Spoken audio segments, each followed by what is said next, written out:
사랑하는 영락교회 지체들에게 주 안에서 평화 인사를 전합니다. 오늘은 2024년 1월 24일 화요일입니다. 오늘의 묵상 본문은 사도행전 25장 1절로 27절까지의 말씀입니다. 오늘 본문 말씀 25장 1절부터의 말씀은 이렇게 시작합니다. 베스도가 부임한 지 3일 후에 가이사라에서 예루살렘으로 올라가니 전임자인 벨릭스가 사임을 하고 이제 베스도라고 하는 새로운 총독이 가이사라에 부임을 한 것이죠. 가이사라에서 예루살렘으로 올라가니 부임한 지 3일 후에 베스도가 오자마자 그 자기의 임지를 돌아보기 위해서 3일 만에 예루살렘으로 올라가게 되었다라는 겁니다. 로마의 관점에서는 예루살렘으로 내려가는 것이죠. 근데 이것은 이제 누가가 기록하니까 유대의 관점에서 예루살렘으로 올라왔다 이렇게 얘기를 하는 겁니다. 2절에 대제사장들과 유대인 중 높은 사람들이 바울을 고소할세. 대제사장들이라고 되어 있는데 대제사장은 한 명이죠. 원래는 종신직이고 아들에게 계승하도록 되어 있습니다. 그런데 지금 그 아나니아가 바울을 고발했던 아나니아가 그만두고 지금은 그 후임인 이스마엘이 대제사장을 하고 있고, 이스마엘은 그 유대 고대사의 기록에 보면 2년밖에 그 대제사장을 못하고 요셉이라는 사람으로 넘겨줬다 이렇게 나옵니다. 그만둔 대제사장들이 그룹을 져가지고 대제사장들이라고 이제 산헤드린에 같이 있는 거죠.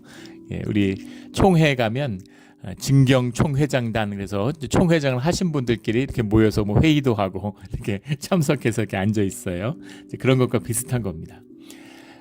그 대제사장들은 왜 종신직인데 이렇게 자주 바뀌었을까? 이때는 정치적으로 이 헤롯 왕이 이제 정치적으로 임명하는 겁니다. 그럼 헤롯 왕은 무슨 힘이 있었느냐? 헤롯 왕도 사실 아무것도 아니죠. 이 당시에 있는 헤롯 왕가라는 것도 뭐 그 갈릴리에 있는 작은 지역인 뭐 칼키스라는 지역을 다스리는 이제 그런 권한밖에 없습니다. 헤롯 아그리파 2세 때인데 오늘 본문에도 나오지만 사실은 아무 힘도 없어요. 그냥 그 로마 제국의 뭐라고 그럴까요? 그냥 시녀 같은 그런 것이죠. 그런데 중요한 것은 예루살렘에 대한 통치권과 예루살렘에서 대제사장을 임명하는 권한은 헤롯 아그리파가 갖고 있었다는 겁니다. 그러니까 이제 로마도 이제 하도 이 예루살렘이 복잡하고 종교적인 열정들이 대단하니까 그리고 그런 이제 무슨 그 벌집 같이 건드리고 싶지 않은 것이죠. 그러니까 그런 독자성을 인정해 준 것입니다. 그래서 그런 그 아그리파 왕에게 그 대제사장 임명 권한을 주니까 이거 정치적으로 막 돈을 벗고 성직 매매가 되는 거죠. 그래가지고 뭐 또 누가 하고 싶다 그러면 있던 사람 내보내고 또 임명하고 이제 그런 아주 그 타락의 극치를 이루는 그 시대의 이제 대제사장이었다는 겁니다. 그러니까 아무 권위가 없는 것이죠. 그 대제사장들과 유대인 중 높은 사람들이 바울을 고소할세. 그래서 베스도가 예루살렘으로 올라오니까 이 대제사장과 유대인 중에 높은 사람들, 산헤드린의 회원들이겠죠. 그 공회원들이 바울을 다시 고소했다는 겁니다. 3절에 베스도의 호의로 바울을 예루살렘으로 옮기기를 청하니 이는 길에 매복하였다가 그를 죽이고자 함이더라. 그러니까 바울을 도저히 이제 살려둘 수 없는 거죠. 죽이려고 하는 겁니다. 그래서 베스도에게 호의를 부탁하는 거예요. 이미 예루살렘에서 종교법정에 세웠다가 죄가 없으니까 지금 그 바울을 데리고 그 가이사라로 갔는데 그걸 다시 예루살렘으로 불러다가 다시 종교 재판을 하게 해달라 이렇게 얘기하는 거죠. 일사부재리의 원칙에 어긋나는 것이죠. 그런데 재판을 해도 결론이 안 난다는 걸 알고 있고 재판장에 데려와 봐야 사두개인과 바리새인의 분열로 바울을 고발할 수 없다는 것을 알고 있죠. 그러니까 불러들였다가 매복해서 그를 죽이고자 합니다. 굉장히 이제 야비한 방법으로 바울을 죽이려고 하는 겁니다. 4절에 베스도가 대답하여 바울이 가이사라에게 구류된 것과 자기도 멀지 않아 떠나갈 것을 말하고 그것을 베스도가 거절한 것이죠. 그래서 바울이 이미 가이사라에 갇혀 있기 때문에, 두 번째는 자기가 멀지 않아 여기 오래 머물지 않기 때문에 굳이 여기 데려와서 재판을 할 만큼 내가 여기 오래 머무를 수가 없다. 이런 이유를 들여서 떠나게 되는 겁니다. 베스도가 그 유대인들에게 호의를 베풀죠. 지금 총독으로 부임해 왔는데 그런 피지배인들의 지배층의 협조가 있어야지 식민 지배가 되는 거잖아요. 이 식민지배라는 게 그 식민지의 지배층이 있는 겁니다. 그들의 협조 안에서만 가능한 거예요. 그러니까 그들의 협조를 얻어야 되는 입장이니까 호의를 베푸는 거죠. 그러나 그렇다고 해서 그들의 또 비율을 맞추고 그들이 하자는 대로 해야 될 이유도 없죠. 그래봐야 모두 식민지의 백성이기 때문인 거죠. 본인은 총독이고. 그러니까 그 중간에 있기 때문에 좋게 잘 지내고자 하는 것이지 또 그들의 뜻에 휘둘릴 이유도 없는 겁니다. 그리고 무엇보다 중요한 것은 바울이 로마 시민이라는 것이죠. 예. 하나님이 인도하심에 기가 막힌 그 섭리가 있는 것 같아요. 그리고 바리새인 중에 바리새인이고 율법학자고. 그렇기 때문에 바울이 살아남아서 복음을 계속 전할 수 있는 겁니다. 이 예루살렘과 가이사라와 로마까지 가는 그 여정 가운데 복음을 계속해서 선포해 나가는 바울의 삶을 통해서 복음이 증거되는 것이죠. 이게 주님 앞에 붙들림을 받은 우리가 지난 주일에 나눈 레위기의 말씀에 나오는 그 오순절의 비밀이죠. 누룩의 비밀입니다. 애고를 십자가에 못 박고 가루가 돼버리니까 그 삶의 모든 누룩이 이제 아름답게 피어나게 되는 것이죠. 그래서 이 바울의 모든 이제 경험들이 빛을 발하기 시작하는 거예요. 만약에 바울이 로마인이 아니었다면, 만약에 바울이 바리새인이 아니었다면, 만약에 바울이 헬라어에 능통한 자가 아니었다면, 만약에 바울이 그 시대에 탁월한 랍비가 아니었다면 이런 바울의 과업들을 감당할 수 없었겠죠. 모든 것이 연합해서 선을 이루는 것입니다. 인생의 깊은 비밀이죠. 축복의 비밀입니다. 만약에 이 자리에 베드로가 있었다고 한번 생각해 보세요.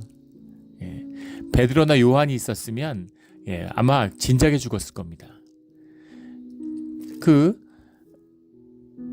나사렛 지역의 출신이고 어부고 배움도 없고 로마 그 예루살렘에서 어떠한 지지도 받을 수 없고 공회에서도 어떠한 입지도 세울 수가 없죠. 로마 시민도 아니고 헬라어도 못하고 뭐 랍비도 아니고 그 어떤 조건도 살아남을 수 아마 없었을 거예요. 또 역설적으로 그렇기 때문에 꼭 죽여야 할 이유가 없었을 수도 있겠죠. 그런데 이 바울이 가장 위협적인 가장 위험한 사람이라는 것을 영적으로 알고 있는 거죠. 이들이 타락했지만 이들이 종교인이지만 영적으로는 느끼고 있는 겁니다. 이 나사렛 일당의 이 사람이 괴수다, 우두머리다 이렇게 비난하잖아요. 그렇게 공격을 하지 않습니까? 그런데 사실은 그 예루살렘의 공동체나 그 당시에 초대교회 위상에 있어서 바울의 입지가 그런 것은 아니었죠. 결국은 이제 바울의 통해서 증거된 말씀을 통해서 바울의 위상이 그렇게 자리매김하게 되지만 하나님이 높이시는 거죠. 주님이 높이시는 겁니다. 그런데 이때는 그런 것이 아니었는데도 불구하고 그 바울의 위상이라고 하는 것이 그 중요성이라는 것을 대적의 무리들은 통찰하고 있다라는 겁니다. 그래서 바울이 또다시 이제 여기 또 한 번 죽을 고비를 넘기는 거죠. 오늘 본문 말씀에 보면 죽을 고비를 여러 번 넘깁니다. 이것을 바울이 알지도 못해요. 이런 음모들이 진행되고 있다는 걸 어떻게 알겠습니까? 그러나 주님 안에서 평강이 있는 것이죠. 주님이 허락하시지 않으면 주님의 자녀의 생명을 머리털 하나도 건드릴 수 없는 것입니다. 주님이 인도하시는 비밀이죠. 고난 가운데 있지만 주님의 보호하심이 함께하고 있어요. 역설적이죠. 고난 가운데 있지만 주님의 지키심이 있습니다. 환난 가운데 있지만 주님의 평강이 또 함께하고 있죠. 이 비밀, 이것이 주님의 인도하심의 깊은 비밀입니다. 이 비밀이 우리 삶의 진실이 되기를 주의 이름으로 축원합니다. 5절에 또 이르되 너희 중 유력한 자들은 나와 함께 내려가서 그 사람에게 만일 옳지 않냐는 일이 있거든 고발하라. 그렇다고 단판에 거절을 하면 또 어려움이 있으니까 그러면 나랑 같이 내려가서 그 가이사라에서 재판을 열어라. 내가 그걸 용인해 줄게. 이런 이야기죠. 그러니까 아마도 전임자 벨릭스에게서 이 얘기를 다 들었겠죠. 벨릭스는 뭐 한 10년 총독으로 있었고 이 사정을 잘 알고 있으니까 또 와이프 두루실라 때문에 또 바울의 얘기를 들었기 때문에 아마 이 내막을 알고 있었을 것입니다. 그러나 유대인들의 비율을 맞추는 그런 측면이 있는 것이고 또 로마법을 지켜야 하는 그런 총독으로서의 의무도 있는 것이죠. 6절에 베스도가 그들 가운데 8일 혹은 10일을 지낸 후 가이사라로 내려가서 이튿날 재판 자리에 앉고 바울을 데려오라 명하니 바울에 대한 재판을 다시 여는 겁니다.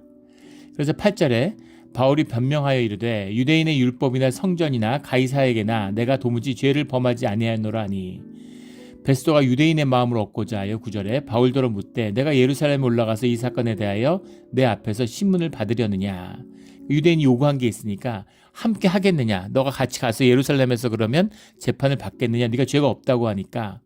그런데 10절에 바울이 이르되 내가 가이사의 재판자리 앞에 섰으니 마땅히 거기서 신문을 받을 것이라. 그러니까 로마의 시민은 황제에게 억울한 자기의 사정을 밝혀서 재판을 요구할 권리가 있는데 그 권리를 이미 내가 요구했다는 겁니다. 그렇기 때문에 예루살렘이 아니라 가이사 앞에서 재판을 받겠다. 이렇게 얘기를 하는 것이죠. 그러니까 그 당당함. 그리고 무엇 하나 그 죄를 고발할 게 없으니까.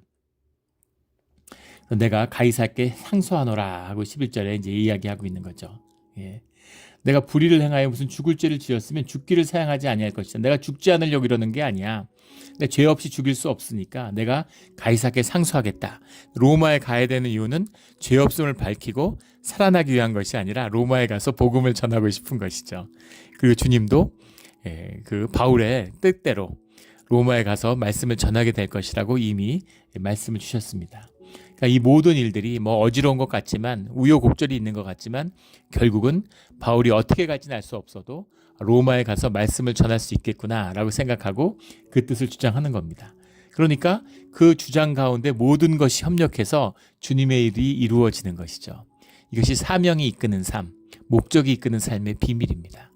주님의 가운데서 분명한 강물이 흐르는 것처럼 현상의 삶이라는 것은 끊임없이 변하죠. 변하는 것이 세상의 현상의 본질입니다. 끊임없이 변화해요. 그래서 변화를 예측할 수 없고, 그런 회사, 큰 뭐 상장 회사 이런 데 임원회를 하시는 분의 말씀을 들은 적이 있는데 사업이 막 온갖 환경에 영향을 받으니까 그 마케팅을 하는데 그런 증권사들 뭐 투자은행 이런 데 있지 않습니까? 그런 데서 이렇게 리서치 센터들이 다 있죠. 그런 데서 보고서를 내는데 그 보고서를 매일 한 1000페이지 분량을 읽는데요. 상상이 되세요? 투자은행 이런 데 일하면 하루에 1000페이지 이상의 보고서를 받는답니다. 그 보고서를 매일 읽는데 그런데 세상을 예측하고 알 수 없는 것이죠. 그 저희 형이 이제 평생 금융회사에서 일했는데 경제학을 전공했고 투자증권 이런 데서 이제 임원을 하고 고위 임원을 하고 오래 일했습니다. 근데 그런 이야기를 해요. 회사에 입사하면 신입 직원들한테 그 고급 시계, 최고급 양복, 최고급 신발을 사준답니다. 그리고 절대 식사나 차 한 잔을 해도 허투루 하지 못하게 하고 뭐든지 최고급으로 하라고 그렇게 가리킨대요. 그런 게 모두에 있도록. 근데 그렇게 하는 이유는 뭐냐면 고객들한테 우리가 진짜 돈을 잘 벌고 정말 막 흥청망청 돈이 우리에게 넘쳐난다 이런 인상을 심어주기 위한 거라는 거죠. 왜 그런 인상을 심어줘야 되느냐? 돈을 잘 벌고 돈 버는 특별한 능력이 있는 것처럼 보여야 사람들이 돈을 가지고 오기 때문이라는 거죠. 그러면은 그 양복을 입고 좋은 식사를 하고 최고급 식사를 하고 그렇게 누리는 그 비밀을 그 돈은 어디서 왔을까? 다 고객 돈이라는 겁니다. 그래서 왜 그래야 되느냐? 왜 그래야 되냐면 저희 형이 한 얘기예요. 제가 직접 들은 얘기입니다. 금융의 본질이 사기기 때문이라고 그러더라고요. 아주 솔직한 얘기죠. 거대한 사기라고. 마치 돈 버는 법을 아는 것처럼 돈 버는 법이 있는 것처럼 그렇게 꾸미는다는 거죠. 그런데 형이 하는 얘기예요. 진짜 그런 법을 알면 진짜 그런 법이 있으면 남의 돈을 왜 끌어들이겠냐고 자기 돈으로 하지. 왜 금융회사를 다니겠냐고 집에서 자기 돈으로 하지. 그래서 그런 법은 없다는 겁니다. 회사에 그 리서치 센터 이런 사람들 직원이 수천 명이 있다는 거예요. 저한테 조언을 하는 겁니다. 절대 주식하지 말라고. 그게 주식회사에 투자증권회사 상장회사에 그런 사장을 하는 최고위 임원의 고백이에요. 절대 하면 안 된다고. 수천 명의 그 직원을 거느리고 수없이 하루에 1000장 이상이 되는 보고서를 읽는데도 정확히 세계가 어떻게 움직이고 투자 방향이 어떤지를 짐작할 수 없다는 겁니다. 그런데 개인이 어떻게 그 투자를 해서 투자 방향을 알고 돈을 벌 수 있겠냐는 거예요. 그러니까 어렵게 번 돈을 전부 다 금융회사에 갖다 바치고 이제 그 돈으로 이제 호의호식하고 금융회사에 있는 사람들이 살아가고 있는 것이죠. 그게 본질이라는 겁니다. 현상을 예측할 수 없어요. 현상을 알 수 없다는 겁니다. 그런데 현상을 예측할 필요가 없는 것이죠. 중요한 것은 본질의 역사입니다. 주님이 움직이시는 역사의 섭리예요. 그 섭리의 방향을 알면 그 방향을 가해서 목적, 내 삶의 목적을 또 주님이 주시지 않습니까? 섭리와 목적을 아는데 그 길을 가면 어려움이 있고 환란이 있고 고난이 닥칠지라도 결국은 모든 것이 협력해서 주님의 선을, 아름다운 가치를, 우리 삶의 의미가 만들어지는 것이죠. 더 말을 뭐 하겠습니까? 정말 바울의 삶은 위대한 삶이죠. 현상의 눈으로 보면 한없이 불운하고 억울하고 슬픈 삶인 것 같아요. 그러나 주님의 뜻 가운데서 역사적으로 그걸 확대해 보면 바울의 삶은 위대한 삶이었습니다. 수많은 사람을 구원으로 이끌고, 우리 지난번에도 몇 번 나눴죠. 아놀드 토인비라고 하는 20세기 최고의 역사가입니다. 그 역사학자가 한 세기의 가장 중요한 100년 단위로 한 사건을 꼽았는데 1세기의 가장 중요한 한 사건을 바울이 전도 여행을 유럽으로 떠난 그걸 꼽았어요. 유럽을 싣고, 바울이 배에 유럽을 싣고 왔다 이러는 거죠. 바울의 전도 여행이, 기독교의 문명이 유럽을 만들었다는 겁니다. 유럽의 역사가 세계의 중심이 됐으니까 그 세계사의 진행에 있어서 가장 중요한 사건, 1세기의 가장 중요한 사건이 바울의 전도 여행이었다 이렇게 평가하는 것이죠. 세월이 지나고 나니까 역사학자의 눈에도 분명히 보이는 겁니다. 바울이 알았을까요? 자기가 이렇게까지 세계사에 엄청난 영향을 미칠 거라는 걸. 자기가 정말 슬픈 마음으로 눈물의 편지를 썼는데 그 편지가 성경의 일부가 돼서 오늘날 수많은 사람들이 그걸 읽으면서 은혜를 받는다는 것을, 깨달음을 얻는다는 걸 알 수 있었을까요? 아마 상상도 못했을 겁니다. 주님이 들어 쓰시는, 주님의 자리에 놓여 있는 조나단 에드워드가 미국의 개신교의 역사에서 가장 중요한 설교자인데, 영성가인데, 조나단 에드워드가 여러 번 나누었죠. 인디안 선교사였다고. 백인 인디안 선교사로 갔는데 백인 교회 인디안이 누가 옵니까? 신도가 하나도 없었다는 거예요. 그러니까 인디안 구역에다가 통나무 짓고 혼자 거기 산 거죠. 근데 거기서 매일 성경 읽고 묵상하고 그리고 성경을 기록한 겁니다. 설교문을 쓴 거예요. 그 설교문이 지금도 남아서 미국의 기독교 역사에서 가장 중요한 설교로 그렇게 평가받고 있는 것이죠. 이것이 주님의 역사예요. 사람들의 눈에 보이는 이런 것이 아니라는 것입니다. 현상의 것이 아니에요. 현상에서 뭐 사람들 모이고 뭐 하면 막 교인들 많이 뭐 교회가 크고 이러면 다 뭐 큰 목사라 그러고 교회가 잘 안 되면 막 비난하고 정죄하고 판단하고 막 그러잖아요. 진짜 훌륭한 목사님인데도 뭐 기도를 안 하느니 뭐 믿음이 없느니 온갖 소리를 다 하죠. 이게 세상의 그 종교의 악입니다. 종교의 거짓이죠. 무엇이 소중했는가, 무엇이 주님의 역사였는가는 주님이 결정하시는 겁니다. 시간이 지나 보면 알게 되겠죠. 우리 세대에 보지 못할지라도 씨앗의 역사, 남은 자의 역사를 일으키는 그 일들이 일어나야 됩니다. 저는 그런 의미에서 우리 몬트레이 영락교회가 주님한테 쓰임받을 수 있는 귀한 교회가 될 수 있다고 믿어요. 그런 것을 위해서 초대교회들, 작은 교회들, 가정에 모였던 교회들, 이런 교회들이 로마 사회를 뒤집고 세계사의 방향을 틀었죠. 반면에 수만 명이 모이던 예루살렘 교회는 흔적도 없이 사라졌습니다. 아무 영향도 남지 않고 그런 것이죠. 주님의 하시는 역사의 이런 방편인 것이죠. 12절에 베스도가 배석자들과 상의하고, 배석자들이라는 것은 이제 그 로마의 판사와 배심원들이죠. 그렇게 그 재판을 진행하게 되어 있는데 같이 상의한 다음에 내가 가이사에게 상소하였으니 가이사에게 갈 것이라 하니라. 그래서 로마로 가는 길이 열린 것입니다. 베스도의 입장에서는 유대의 비유도 맞추고 로마의 법도 지키고, 그래서 자기의 책임을, 내 책임이 아니라 지금 상황이 이렇게 돼 있고 로마 법이 이렇다. 이래서 이제 또 로마로 보내면 골칫거리도 없어지고, 천부장이 이 총독에게 그걸 넘긴 것처럼 책임을, 그 권한을 이제 그 황제에게 넘기는 거죠. 그래서 양쪽으로부터 모두 이제 실리와 또 법의 명분을 지키는 굉장히 이제 정치적인 사람이라는 것을 알 수 있죠. 13절에 수일 후에 아그리빠 왕과 버니게가 베스도를 문안하러 가이사랴에 와서, 아그리빠라고 하는 건 이제 헤롯 아그리빠 2세죠. 1세의 아들이고 헤롯 안티파스의 손자고, 헤롯 대왕, 예수님을 태어나자마자 이제 그 아이들을 유아세례를 명령했던 헤롯 대왕의 이제 증손자죠. 근데 그가 이 갈릴리 지역에 있는 작은 칼키스의 그 왕인데, 뭐 이름만 왕이지 사실은 아무 권한도 없는 그런 왕이죠. 근데 철저하게 이제 로마의 편에 서서 싸웠던 그런 사람입니다. 그 왕과 버니게가 베스도에게 문안하러 가이사랴에 와서, 그래서 버니게라는 이름이 같이 나와요. 이 버니게는 우리 앞에 나왔던 24장에 나왔던 벨릭스의 처 유대인 여자 드루실라의 언니죠. 이 자매들이 다 유명한데 둘 다 결혼을 뭐 한 서너 번씩 한 것 같아요. 다 헤롯 아그리빠 1세의 딸들입니다. 버니게가 드루실라의 언니인데, 이 버니게, 이 딸들이 전부 다 이제 그 미모로 유명했던 이제 그런 자매들이죠.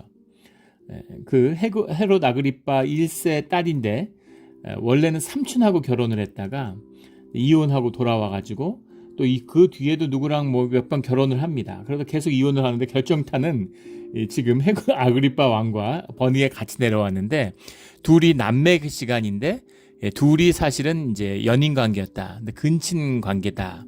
근친 상간을 맺었다. 이제 이런 소문이 정설처럼 받아들여지고 있다는 겁니다. 남매가 같이 다니니까 이상할 게 없을 것 같은데, 그 당시에 뭐 조카, 사촌끼리 결혼하고 이런 근친 간의 결혼들이 많았어요. 그렇지만 아무리 그래도 남매끼리 그러는 일은 없었습니다. 그래서 온갖 이 불륜의 아이콘 같은, 아주 그런 어떤 그 성적인 문란함과 그 추악함의 상징같이 불려지던 커플이 이 아그리빠 2세와 버니게의 커플이죠. 이들이 왔다는 거예요. 근데 이런 것조차도 이 바울의 어떤 그 선교의 여정과 사건, 사도행전 사건의 역사성을 증명하는 중요한 인물들이 되고 있다는 겁니다. 이들에 대한 기록이 너무 자세히 남아있기 때문이죠. 예수님도 마찬가지죠. 그 본디오 빌라도에게 고난을 받사 하라는 사도신경의 고백. 본디오 빌라도는 사실은 유대인들에게 이용당한 측면이 있는데, 뭐가 나빠서 이렇게까지 오랫동안 이름이 기억될까?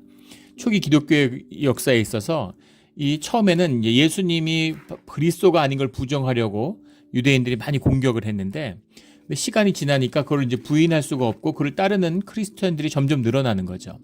그러니까 그 방법을 바꿔서 그리스도가 가상의 인물이다, 실제 없었다, 역사적인 사람이 아니라는 식의 공격도 끊임이 없었습니다. 그 당시에 무슨 신문이 있는 것도 아니고 방송이 있는 것도 아니고 뭐 무슨 기록이 있습니까? 뭐가 있습니까? 사람들의 증언밖에 없는데. 그러니까 그게 거짓말이고 사실은 사람들이 다 지어낸 얘기야. 그런 사람이 아예 없었어. 이렇게 얘기를 하는 거죠. 근데 그런 사실을 완전히 뒤집는, 역사적으로 증명하는 거는 바로 그 당시에 그 예수님을 십자가에 못 박아 죽이게 되는 본디오 빌라도가 이 유대 지역의 총독으로서 황제에게 그 예수라는 사람을 죽였다라고 하는, 예수라는 이름을 쓰진 않았지만 자칭 그리스도라고 하는 크리스투스라는 사람을 반란을 일으킬까봐 죽였다라고 하는 보고서를, 상소를 냈기 때문이에요. 로마의 기록으로 남아있기 때문에 부인할 수가 없는 것이죠. 이런 역사성을 부여하는 그런 인물로 조연으로 등장하게 되는 겁니다. 세상의 눈으로 보면 그 당시에 뭐 이제 제일 잘 나간 왕인데 더 말해 뭐 하겠습니까? 온갖 호사를 누리며 살았겠죠. 동족들의 피를 빨고 호의호식하며 또 로마와 협력해서 그렇게 사는 것이죠. 그러나 이들의 삶은 정말 비참한 것이죠. 그런 사람들일지라도 또 바울과의 인연에 있어서는 나름의 의미 있는 일을 했다는 겁니다. 이 버니게와 드루실라를 보면 이 자매들이 왜 이렇게까지 계속 성경 이름을 나오는데 이 사람하고 결혼하고 저 사람하고 결혼하고 이럴까? 근데 이렇게 결혼이 계속 귀족들하고 결혼하고, 이 버니게의 하이라이트는 마지막에 헤롯 아그리빠 2세가 죽은 다음에 이 로마가 완전히 이제 그 예루살렘을 점령하고 66년부터 70년까지 이제 69년까지 전쟁이 있고 70년에 완전히 예루살렘이 멸망하죠. 예루살렘을 멸망시킨, 완전히 초토화시킨 로마의 장군이 티투스입니다. 베스파시안의 아들이죠. 처음엔 베스파시안이 왔다가 후에 그 사령관직을 티투스인 아들에게 물려주죠. 근데 그 베스파시안이 돌아가서 로마의 황제가 되고 뒤에 티투스도 돌아가서 황제가 됩니다. 근데 이 티투스하고 또 버니게가 연애를 했어요. 대단하죠. 예, 그래서 나중에 그 로마 원로원의 극렬한 반대로 그래서 결국은 그 사이가 이제 헤어지게 되는데 만약에 그런 게 아니었으면 로마의 그 황제의 부인이 될 수 있는 황비가 될 수 있는 그런 기회도 가졌던 여인입니다. 그럼 왜 이렇게까지 버니게하고 두루실라는 이랬을까? 둘 다 이제 대단한 미인이었다는 거죠. 미인 방명 뭐 이런 말이 있죠. 굉장히 미모였기 때문에 계속 이렇게 해서 마치 그 클레오파트라처럼 끊임없이 그걸 일으키는 거죠. 이 자매를 보면 일본 역사에 나오는 일본 전국 시대를 주름잡았던 아자이의 세 자매라는 게 있죠. 아자이 세 자매라는 게 일본 전국 시대 역사에서 굉장히 중요한 인물들입니다. 아자이 나가마사라고 하는 오다 노부나가 그 전국 시대를 통일했던 오다 노부나가하고 그 대치했던. 근데 오다 노부나가의 여동생 중에 오이치라고 하는 이제 그 여동생이 있었는데 오이치가 뭐 전국 시대 최고의 미인이었다 이런 평가를 받는 여인입니다. 오이치가 아자이 나가마사하고 결혼을 했는데 후에 노부나가하고 대립하게 되면서 아자이 가문이 멸망하죠. 그러자 그 오이치가 이번에는 시바타 가치아이라고 가치이에인가 하는 시바타 가치이에라고 하는 오다 노부나가의 그 또 측근입니다. 오다 노부나가의 뭐 오른팔이라고 불렸던 그 자기의 오른팔과 이제 재혼을 시키죠. 오다 노부나가 비명 행사하고 도요토미 히데요시가 실권을 잡으면서 시바타 가치이하고 대결하면서 또 시바타 성이 가문이 무너져요. 그러면서 오이치 그 어머니가 오이치가 시바타 가치이하고 같이 자결을 하죠. 그때 그 불타는 그 시바타의 성에서 그 낳은 딸 셋이 다 아자이 나가마사의 딸들인데 그 딸 세 딸이 나와서 히데요시가 다시 키우게 되는 거죠. 그 세 딸인데 그 첫째 딸이 차차라는 딸인데 그것이 뒤에 요도도노라고 불리는 히데요리의 엄마고 나중에 도요토미 가문의 실권자가 되는 그 부인이 되죠. 관백의 남편이 관백이 되고 둘째가 하추고 셋째가 고우인데 둘째 하추도 그 명문가의 시집을 가고 또 이 가문에서 쇼군이 나옵니다. 그리고 그 쇼군이 아니라 텐노라고 하는 천황의 가문이 돼요. 그리고 막내 고우가 나오는데 그 고우가 또 시집을 여러 번 갑니다. 여기 시집 자기 조카한테 시집 보냈다가 또 조카가 임진왜란에 가서 죽으니까 또 시집을 보내고 뭐 처음에 오다 노부나가의 집안에 시집을 보냈다가 자기한테 대드니까 또 이혼을 시키고 뭐 이런 완전히 그러니까는 여성의 운명이라는 게 근데 이 세 자매가 다 엄청난 어머니를 닮아서 미인이었다는 거죠. 그래서 이 고우가 마지막에 그 정략 결혼의 산실로 이 히데요시 가문과 대립하던 도쿠가와 막부를 여는 도쿠가와의 둘째 아들 히데타다의 부인으로 가게 됩니다. 첫째 아들이 죽고 둘째가 나중에 쇼군이 되죠. 쇼군의 정실 부인이 돼요. 그래서 그의 아들 장남을 통해서 도쿠가와 이에미치인가요? 뭐 그렇죠. 그걸 통해서 이제 도쿠가문이 이어지고 그들의 딸을 통해서 또 당시에 천황, 그때 천황이라는 건 뭐 아무 힘이 없고 유명무실하지만 어쨌든 그래도 그 천황을 또 사위로 맡고 그래서 이 아자이의 세 자매가 아주 이 세 자매의 이야기, 이 세 자매의 이야기만 모아도 뭐 드라마로서 끝없는 이야기가 될 것 같은데 이 세 자매의 이야기가 이제 이 전국 시대를 주름잡게 되는데 그들이 다 이제 미모가 있었기 때문인 거죠. 그래서 버니게와 두루실라도 굉장한 미모를 가졌고 또 다 공주들이죠. 아버지가 이제 왕이었으니까. 그래서 로마와 이 유대를 넘나들면서 끊임없는 그런 연분과 스캔들을 만드는 그 주인공들이죠. 아그리빠 왕만 왔어야 되는데 버니게가 같이 왔다는 겁니다. 그렇게 와서 문안하러 새로 총독이 왔으니까 총독한테 문안하러 온 것이죠. 여러 날을 있었는데 베스도가 바울의 일로 왕에게 고하여 이르되 벨릭스가 한 사람을 구리하여 두었는데 내가 예루살렘에 있을 때 유대인 대제사장과 장로들에게 그를 고소하여 정죄하기를 청하기에 사연들을 쭉 얘기하는 거죠. 이런 일이 있었다. 유대의 왕이고 대제사장을 임명하는 권한이 있고 산헤드린에 대한 권한을 갖고 있으니까 내가 이런 일을 겪어서 이렇게 했다라는 것을 알려주고 있는 겁니다. 그런데 그렇게 하고 재판을 하려고 내려와서 재판을 열어보려고 하다 보니까 내가 처음에 짐작을 하고 무슨 범죄가 있나 했더니 악행의 혐의가 하나도 없더라. 그리고 19절에 자기들의 종교 또는 예수로 하는 이가 죽은 것을 살아있다고 바울이 주장하는 그 일에 관한 문제를 고발하는 것뿐이라. 들어보니까 결국은 그 이슈가 다 종교적인 이슈고 또 예수가 살았나 죽었나를 갖고 다투는데 이거를, 그리고 바울은 로마 시민이잖아요. 그러니까 종교 법정에서도 결론이 날 수 없는 일이고 로마법에도 아무 것이 되지 않고, 그리고 자꾸 넘겨서 고발해달라고 그러는데 넘겨줄 수도 없고, 사태가 이렇게 돼서 바울을 지금 로마로 보내려고 그런다, 그런 사연을 얘기한 거죠. 그러니까 그런 권한이 그 아그리빠한테도 있으니까 버니게한테도, 그러니까 그런 양해를 구했다, 이렇게 보는 것이 맞겠죠. 그러자 23절에 이튿날 아그리빠와 버니게가 크게 위험을 갖추고 와서, 그러니까 완전히 그런 왕으로서 이렇게 딱 권위를 세우는 거죠. 그래서 적어도 이제 그 바울에 대한 재판에 대한 권한을 가지고 있다라는 걸 보여주려고 천부장들과 시중에 높은 사람들과 함께 접견 장소에 들어오고 베스도의 명으로 바울을 데려오니, 그러니까 베스도에게 직접 한번 당신이 신문을 해라. 그래서 베스도가 만약에 무죄라 그러면, 그 아그리빠가 무죄라 그러면 근데 그 책임을 이제 베스도가 면하는 것이죠. 그럼 풀어줘도 이제 문제가 없으니까. 그런데 그 아그리빠도 궁금하기도 하고 또 바울의 명성을 들었으니까 만나보고 싶은 마음도 있었겠죠. 그리고 버니게도 이제 유대인 여인이고, 아그리빠 또 말해, 아그리빠는 유대인 왕은 아니죠. 이 유대인 핏줄은 아니고 그 에돔 족속, 에돔의 후예이긴 하지만 유대화된 사람이니까, 또 유대, 어쨌든 유대 계통의 왕이니까 유대 지역에, 그러니까 그런 권위를 가져서 이제 그 같이 베스도와 앉아서 다시 한번 신문을 하려고 이제 부르는 것입니다. 그래서 그 앞에 세워가지고 이제 바울의 이야기를 듣게 되는 건데, 이렇게 해서 다시 한번 바울의 복음이 또 선포될 수 있는 기회를 갖게 되는 거죠. 그 길이 이 아그리빠와 버니게가 오는 것으로 인해서 다시 한번 선포되는 거죠. 이방인에게도 유대 사회에게도. 이렇게 말씀의 사역이라는 것이 이러면 이런 대로, 나가면 나간 대로, 들어오면 들어온 대로, 일어나면 일어나는 대로, 누우면 누우는 대로, 이 기묘하게 모든 것이 협력해서 주님의 역사를 이루어요. 죽이려고 호시탐탐 하던, 뭐 그를 지키려고 하던, 무슨 자기의 어떤 정치적 이해를 추구하던, 다 자기 일을 하고 있잖아요.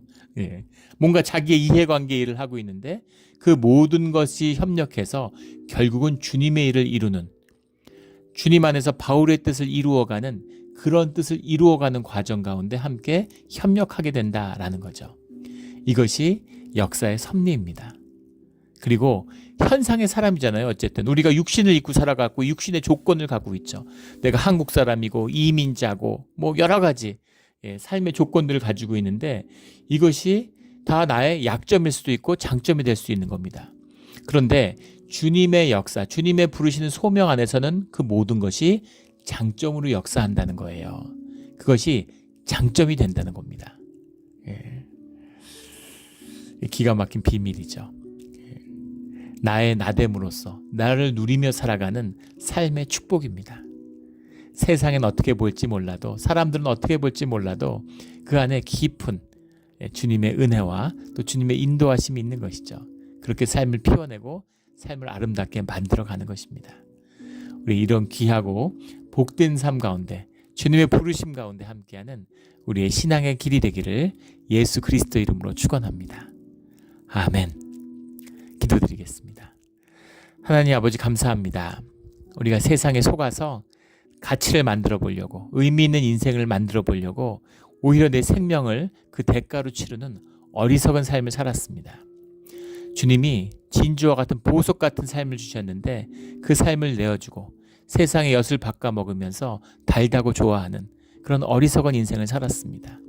하지만 주님을 만났을 때, 주님과 함께 할 때 우리 삶의 모든 것이, 내 삶의 약점이고 허물이고 수치라고 여겼던 모든 것들이 다 주님 함께 아름답게 피어나는, 모든 것이 삶을 빛나게 하는 장점이고 의미고 가치였음을 만나게 해주시는 이 커다란, 이 무엇으로도 바꿀 수 없는 귀한 하늘의 복을 우리에게 내려주신 것에 감사를 드립니다. 이 복을 누리며 이 복을 절대로 잃지 않는 그런 우리의 믿음의 길이 되게 하여 주시옵소서. 감사하며 예수 그리스도의 이름으로 기도드렸습니다. 아멘.